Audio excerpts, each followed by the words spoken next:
बऱ्याच दिवसापासून मेसमध्ये हा पदार्थ बनवायचा होता, तर आज त्याला योग आलेला आहे. तर एका भांड्यामध्ये 1 ग्लास पाणी घेतले आणि तसेच पाव किलो मी गूळ घेतलेला आहे. गूळ चांगला विरघळून घेतला. टोपामध्ये चाळून घेतलेलं गव्हाचं पीठ घेतलेलं आहे. त्यामध्ये विलायचीची पूड, मीठ, खायचा सोडा टाकलाय, थोडासा मिक्स करून घेतलं आणि गुळवणीने ना हे पीठ तयार करून घ्यायचं आहे. म्हणजे जास्त घट्ट पण नाही आणि जास्त पातळ पण नाही, असं मीडियममध्ये पीठ तयार करायचं आपल्याला हे. आता इथं बॅटर आपलं तयार करून घेतलेलं आहे. कढईमध्ये तेल गरम करून घेतले, त्यामध्ये हे गुलगुले सोडून घ्यायचे आहे.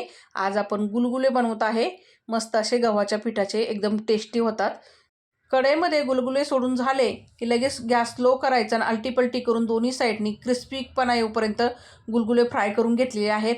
तर आता इथं गुलगुले आपले सर्व फ्राय झालेले आहेत. तुम्ही आवाज तर ऐकलेच असन, आतून मऊ लुसलुशीत आणि वरून एकदम क्रिस्पी झालेले आहेत.